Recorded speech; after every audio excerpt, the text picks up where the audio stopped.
Pilot Jonny, Jonny no H, cause you know I don't hate. That's what I'm about, love. You know, here in hip hop in Minnesota, there's clearly this invisible line. You know, I don't know what makes it or whatever. That maybe requires some research, but you know, there's different type of hip hop here. You know, there's what we call white hip hop and there's what we call black hip hop. You know, and they both have their respective fans and niches, and they're all a part of the same thing. You know, it's hard to say that, you know, a lot of my fans would be at you know, Doomtree or, you know, just want a rhyme set or some shit, you know what I'm saying? Shout out to them motherfuckers for sure, because they're dope.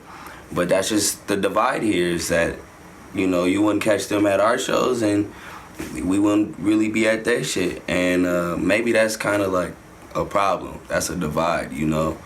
I think fixing that could really help bolster the city on both sides and really just kind of unite, because all the little segregation we got here it's all purely local. This shit, nobody gives a fuck. We Minneapolis and St. Paul doesn't exist. That's how it works here in Minnesota. So altitude, I guess felt some way. I just made it in a day. Honestly, I just hooked up with this producer, Throw Tobin, out of Houston, and he just dropped the pack on me, and I just literally just knocked it out, boom, boom, boom, and just kind of decided who I wanted to hop on what, and yeah, I went out and got my features, got the homies to either come sit down and bang it in or send it through the email, but either way, we got it done. And I just kind of want to flex a little bit, give people the update of what I'm doing. Finding Novion, I got the homie Nyanga out of Chicago, I got Baby Shell, I got True Blue, I got Deja Miguel, I got Tech, I got Dr. Cotty, got some hitters on there. Tell me about the project before that, the one that caught my attention the most, with the sword on the cover, and it looked like you were slicing everything. Yeah, that was visceral, man. Tell me that shit about was that. tight. Yeah, it's called I'm Not Sad No More, and that shit it was like a year's worth of shit that I was going through. Really, it took me a year to make it, but I was, you know, sad, as I guess the common thing would be, and I didn't want it to be. So I kind of just, you know, got my shit together at one point and just put it out, like collected everything over the year and just told a story. Like, it's in chronological order of like how I felt. All the songs start with a P because there were problems that I had. And yeah, and every song you can hear, you get better, as in like mental space, I suppose. And I thought that was really dope. So it was like my first themed project, and I liked it. It was cool. I mean, I've actually had other themed projects, but that one just meant something more to me, I guess. So yeah, I'm Not Sad No More. Who knows? I might drop another video. I ain't got no $1 million, man. Ain't nobody fucking heard me. They don't know they heard it. They don't know they missed out yet. So it's, you know, Lizzo that song's 2 years old. Let's not forget. Doesn't matter, people. Keep pushing. Because shit, that song came out 2 years ago, bro. Lizzo pop. Shout out to Lizzo. I was born in St. Paul. Yep, and I was there and then kind of like bounced city to city for a little while, you know how hood shit goes. And then eventually I think I just settled more in St. Paul, being my grandma and other situations. So I was able to pretty much stay in school most time out there. So I graduated from Central, the great Central. So there's been a couple heavyweights out of there. In fact, the YouTube dude came from there. One of the creators of YouTube from Central. So appreciate you, bro. Central is a music school, really. It's a not just a music school, but just like an art school almost in its own. It's so big, you know, but out of Central's, there's like the Black Box Theater, which is, you know, gotten people on SNL and all kinds of stuff, you know. There's been tons of writers out of there. Yeah, I played football and I had like scholarships and I did that shit, and then, you know, knucklehead shit, you get kicked out of school or some shit. And then, yeah, I just got home and was just like wanted to do more music shit, but like I didn't want to play the drums no more. I just decided I'm gonna rap. Yeah. I've always, you know, been a writer, so it just felt like nothing. And I don't know, I just fucking sat down one day and did it. I recorded my first song with Tony Williamson. I think his studios was like Houndstooth Studios at the time. I'm not sure what he's calling himself now. But then after that, I started recording with Y Khalik, actually. He was engineering for me and I was recording with him. Shout out to him. And then Tech, it was right. And like I feel like I had to prove it to Tech a little bit because, you know, he takes his shit serious. So if I was gonna, I had to convince him that I was serious too for him to really take me serious. So eventually he noticed, and like shit, I was just always there over the shoulder with all of his sessions, all of him making beats, you know, him making songs. And there was Metasota was around, Just Listen, and yeah, like just, I guess, like immersing myself with that and just being relentless about learning it.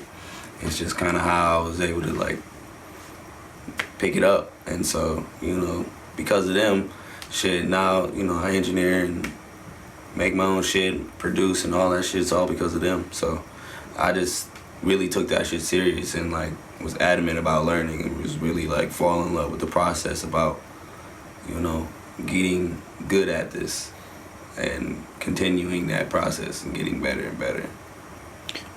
What years would you say that was? Like, when did that start? Probably like 2015. Okay. Take me back to your last live performance. Shit, that shit was 2 days ago at 7th Entry. Oh, yo, happy birthday. Oh, yeah, that's been... Yeah, Virgo, man. Yeah, appreciate you, bro. Uh-huh. Yeah. That, even before that, my shit was, I just performed at 7th Entry for Drew Devin's release party for Impromptu. It was dope. You know, if no one see me perform, just know I fucking rage. And so that's what we did. There's evidence. Go look at my Instagram. Not enough artists actually take that aspect serious, and don't understand how important that part is. Tell me about it. You know, it's like a handshake, you know, versus a wave. If, you know, you can wave from somebody from a distance and still kind of be whatever, you know, in terms of listening to them online and things and not knowing them. But, you know, a live show, that's a straight handshake. How are you doing? You know, and I find that a lot of artists don't really take that shit serious, you know, rapping over tracks and just, or not even just rapping over tracks. It's really just like focus on putting on a show, you know, focus on what your fans are gonna hear. They don't want to hear the studio version. They can go hear that studio version. It's on their phone right now. They wanna hear the live version. They wanna see you. They wanna, like, you know, see how you bop to a certain point that they was like, that's my favorite part too. You know, all kinds of things that can help you with relate to them. What's going through your head on stage? I mean, honestly, I don't know. It's kind of a blackout thing. Really, like, I remember parts of it, but shit, I just go. When it's done, it's done.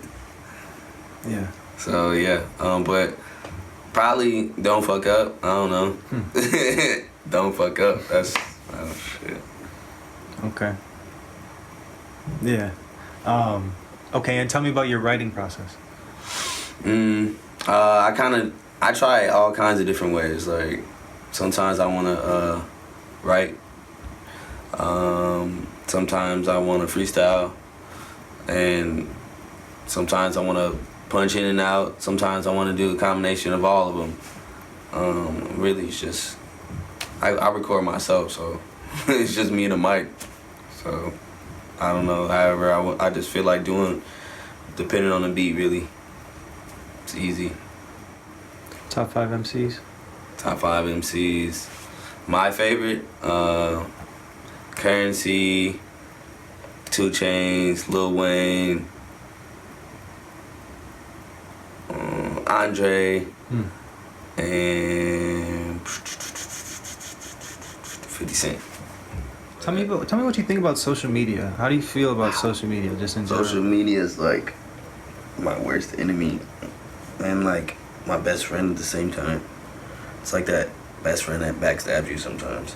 It's so important, and I don't fuck with that shit sometimes. And it's super important as an artist, like a social media, anything, you know.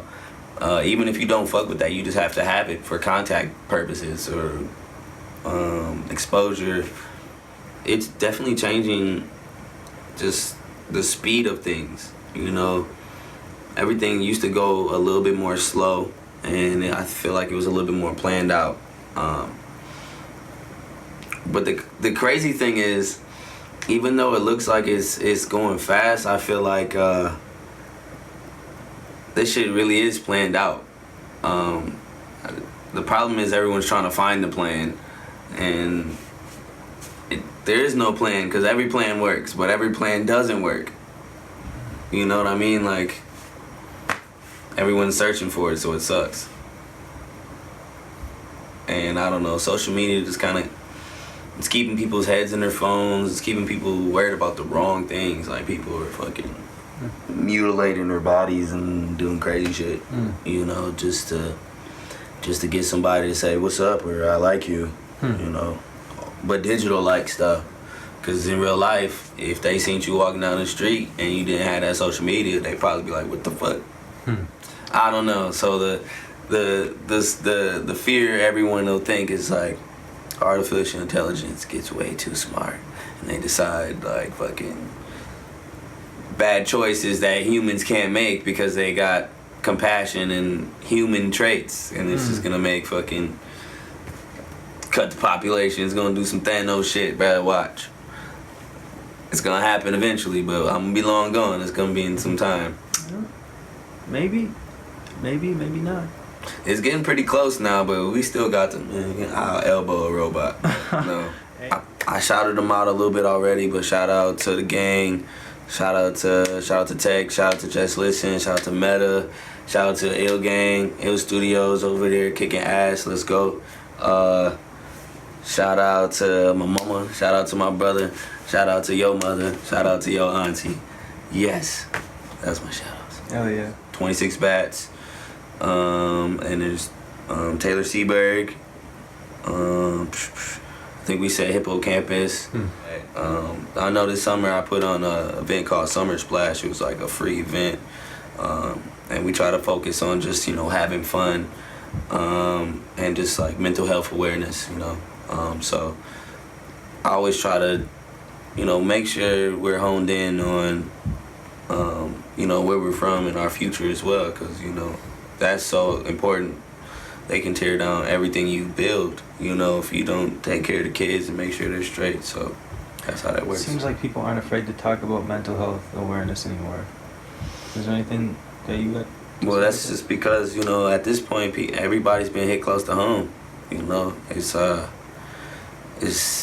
reality to a lot of people now. You know, now that, you know, every option is viable on the internet. You can see anything, you know. So now that everything is visible to anybody, like, shit, everyone's been hit close to home somehow, and so it's just becoming more obvious at this point. You can't deny it.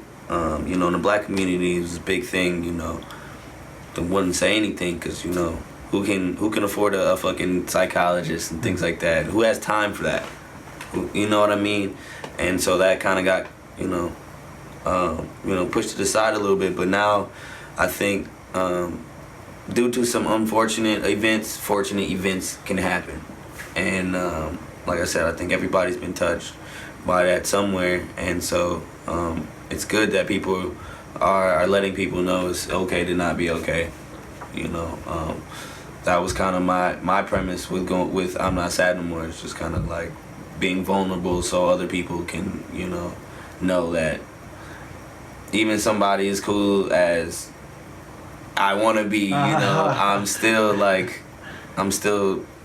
can get sad just like anybody else, and I can still not get over. I can still get over that. You know what I mean? Like I can still be happy. I can conquer that shit, and so can everyone else. Yeah. You know, but the biggest thing was, you know, having good people around that understood that, you know, they wanted me to be happy as much as I wanted them to be happy as well. So having good people around and just reaching out, you know, that's kind of the biggest thing I felt like is missing out here, and awareness helps that.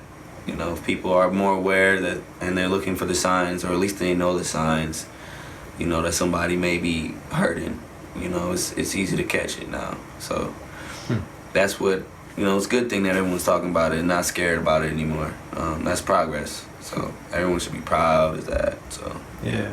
actually, this is just like something cool that happened, I guess. Yeah, yeah. It was a birthday of mine a couple years ago. Minnesota, actually. He got me tickets to see Currency at fucking backstage. And not only backstage, but I got to share a joint. I didn't get to pass it to him, but I got it from him. It was nice. So I was happy. Shout out to you, Meta. Love you, bro. That was like the dopest birthday gift ever. Lately, that's been happening with fucking couple people. Nimix blowing up. Again. Well, blown up. You know, she signed, so. I feel like Plaza's doing some shit. Like Plaza can he can do something. I don't know what's going on. Hey, shout out to the actual homie Chris Hooks too. He just got signed. Shout out to him. I don't know too much about it, but yeah, I just know. So congrats, bro. Destiny Roberts. You know, that's just a homie. You know what I'm saying? So it's cool to see her like doing cool shit. You know, so it's been cool to see everybody doing their thing. J-So, you know, there's tons of women out here doing their thing too. So I think at one point that used to be hard, and now, you know, it probably still is hard for them. I wouldn't know, but they making that shit look easy. Hey, you know who else can get down to? Marie Issa. Oh my God. Yeah. Shout out to Auntie. Oh, shout out to Lioness, because that's also the homie. She always gives me great hugs when I see her, so shout out to Lioness. Fucking love you. Man, have fun in life, man, because that shit can be short.